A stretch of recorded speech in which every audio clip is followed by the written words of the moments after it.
Halimaw si LeBron James, tanggal ang yabang ng Pelicans sa playoff mode na LeBron James. Nagalit pa kay Ref Ashley, mga bro, di umubra ang katawan ni Zion, inunatan lang ng balikat ni LBJ.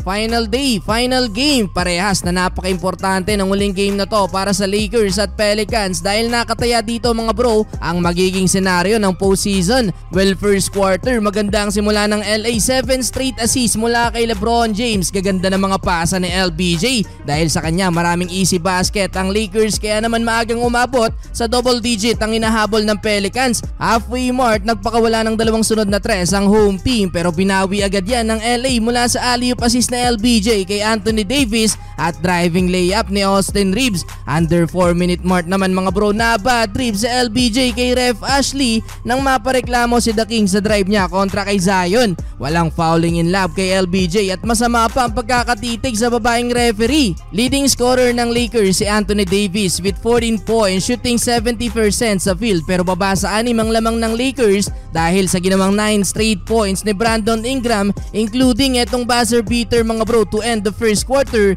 30-24. Second quarter, another solid start by the Lakers. First 2 points para kay LBJ, pasok ang reverse layup, balik pa sa double digit ang lamang ng Lakers matapos ang tres na to ni D'Lo. Tahimik pa ang opensa ni Zion, na-lockdown pa siya ni LBJ sa play na to at na-layapan pa sa kabila mga bro. Attack mode na si LeBron James, naka-playoff mode na mga bro. Double digit na din sa assist si LBJ at namaga pa sa 20 ang lamang ng Lakers matapos ang 9-0 run. Halimaw pa din sa ilalim si Anthony Davis at walang pansagot ang Pelicans sa mga pasa ni LBJ. Back-to-back assist sa ilalim para kay Rui Hachimura last 2 minutes. Nambuli pa sa dulo si LeBron James at double-double na si The King, 13 points with 13 assists. Kontrolado pa ng Lakers ang 17-point lead. Sayang nga lang tong dunk ni LBJ, papatapos ang halftime. Tumalbog pa sa rim mga bro ang slam dunk, 70-53 end of first half. Entering the third quarter, parang gusto nang tapusin ng Lakers ang laban mga bro. Nagpaulan na ng 3 points si D'Lo. Parang naulit lang din yung nangyari noon sa in-season tournament kung saan tinambakan ng